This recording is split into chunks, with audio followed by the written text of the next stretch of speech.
Three idiots মুভির মধ্যে একটা ডায়লগ আছে যে তুমি সাকসেসের পিছনে না গিয়ে তুমি এক্সিলেন্সের পিছনে যাও, আর সাকসেস তোমার পিছনে অটোমেটিক আসবে। তো এক্সিলেন্স মানে কি? এখানে এক্সিলেন্স হচ্ছে কোনো একটা ব্যাপারে খুব বেশি হাইলি স্কিল্ড, বা একটা না কয়েকটা ব্যাপারে তোমার খুব বেশি স্কিল। যদি স্কিল তোমার কোনো বিষয়ে খুব বেশি থাকে তাহলে মানুষ তোমাকে খুঁজে তোমার কাছে আসবে। বা তুমি যখন জবের জন্য যাবে ইন্টারভিউ দিতে যে কোনো ইউনিভার্সিটিতে, যে পার্টিকুলার ব্যাপারে তোমার স্কিল আছে, তখন তোমাকে হায়ার করা হবেই। কারণ আজকের দিনে স্কিল লোকের অভাব নেই, বাট স্কিল লোকের অভাব। তো সেই ডায়লগটা খুব ইম্পর্টেন্ট, যদিও এটা কোনো একটা মুভির ডায়লগ, বাট খুব রিয়েলিস্টিক। সব মুভির মধ্যেই যে শুধু এন্টারটেইনমেন্ট থাকবে, শেখার কিছু থাকবে না, তা নয়। থ্রি ইডিয়টস মুভি থেকে আমরা অনেক কিছু শিখতে পারি। One of the nice movie, স্টুডেন্টদের জন্য খুব ইম্পর্টেন্ট যে সাকসেসফুল হতে হলে আমাদের কাজ করতে হবে, আমাদের প্র্যাকটিক্যাল করতে হবে। যেখানে আমরা আমির খানকে দেখেছি তার কলেজ লাইফ এরকমই গেছে, এর মানে তার স্কুল লাইফ বা তার যেখান থেকে সে এসছে কলেজে, সেখানেও সে এইভাবেই কাজ করেছে। এটা হঠাৎ করে কলেজে এসে সে তার যে অ্যাটিটিউডটা ডেভেলপ করেনি। সে কলেজে এসে যে কোনো কিছু খুলে দিত, ফ্রিজ খুলে দিচ্ছে, যে কোনো একটা মেশিন খুলে দিচ্ছে, যা ট্রেডিশনাল ওয়ে, কনভেনশনাল ওয়ে, তার বাইরে চলে যাচ্ছে। সো সব সময় যে আমরা একটা conventional way, traditional way follow করব, তাতে কি আমরা পৃথিবীকে জানতে পারবো, এক্সপিরিয়েন্স করতে পারবো? তাতে কি আমরা সত্যটাকে জানতে পারবো? বা কিভাবে ডেভেলপ করে তার যে রিয়েল যেই যে মেথড, রিয়েল যে ব্যাপারটা, সেটাকে কি আমরা টাচ করতে পারবো? আর একবার যদি আমরা সত্যকে যদি রিয়েলাইজ করি বা যদি আমরা ইন্সপায়ার্ড হয়ে যাই, তখন আমাদের কেউ আটকাতে পারবে না সাকসেসফুল হতে।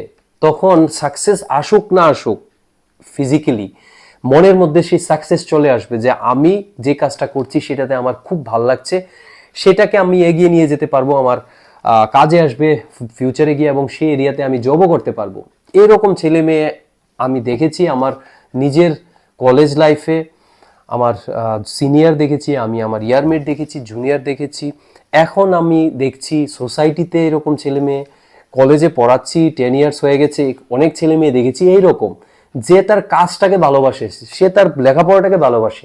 আর লেখাপড়া মানে শুধু এই নয় যে পরীক্ষার জন্য সে পড়বে, মুখস্থ করবে আর পরীক্ষায় লিখবে। আমি তাদের কথাও বলছি না, আমি বলছি ওই রকম ছেলেমেয়ের কথা যে পড়ালেখাটাকে খুব সিরিয়াসলি নিয়ে নিয়েছে, মানে যার মাধ্যমে সে নিজেকে পাল্টে ফেলছে, বা যার মধ্যে সে একটা মজা খুঁজে পায়, যার মধ্যে সে একটা স্যাটিসফ্যাকশন খুঁজে পায়। কিসের সেই স্যাটিসফ্যাকশন হচ্ছে পড়ে কিছু একটা বানানো, প্র্যাকটিক্যাল করা। অনেক ছেলে মেয়েকে দেখি যে প্রজেক্ট অনেক সিরিয়াসলি করে, প্রজেক্টের কাজটা। আবার অনেক ছেলে মেয়ে কোনোভাবে সেটা থেকে কিভাবে উতরে যাবে সেটার চেষ্টা করে, খুব বেশি পরিমাণ ট্রিক ইউজ করে, স্কিম ইউজ করে, অনেক রকমের কথা বলে। বাট যে কাজ করার, সে প্রতিনিয়ত কাজটা করে যায় এবং সেটা ডেভেলপ করে দেখায়।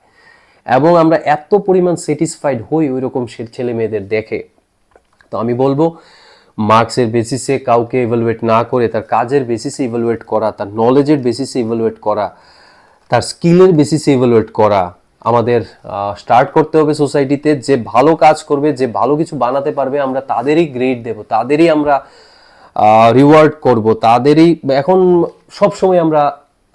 সবসময় যেটা চলে এসছে, এখনো আমরা হয়তো চালাচ্ছি, কাউকে সিঙ্গেল পয়েন্ট প্যারামিটারে অ্যাসেস করে তাকে গ্রেড করাটা, তাকে বলা, তাকে শুধু মার্কশিটের কথাটা বলা।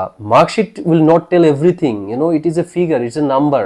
এই নাম্বারটার মধ্যে কি সবকিছু লোকানো আছে? নো। একটা ছেলে মেয়ে অনেক কিছুতে ভালো হতে পারে, পেইন্টিং এ ভালো হতে পারে, তাকে ওইটার জন্য এপ্রিসিয়েট কেন করি না? যদি আমি তাকে পেইন্টিং এর জন্য এপ্রিসিয়েট করি, হয়তোবা দেখা যাবে সে অন্যান্য বিষয়েও সে পরবর্তীকালে সিরিয়াস হয়েছে, ভালো কাজ করছে। করুক না করুক, বাট সে যেটাতে এখন ভালো করছে, why don't we motivate, or why don't we inspire, rather encourage that student? So এটা আমাদের শুরু করতে হবে, যেটা দিয়ে শুরু করেছি ভিডিওটা, এক্সিলেন্সের পিছে ভাগো। Not do not run after success will come after excellence. So excellence is in the skill. So তুমি কোন কাজটা ভালো পারো সেটা খুব ইম্পর্টেন্ট। সো এই ভিডিওটা এখানেই শেষ করছি, ছোট্ট ভিডিও।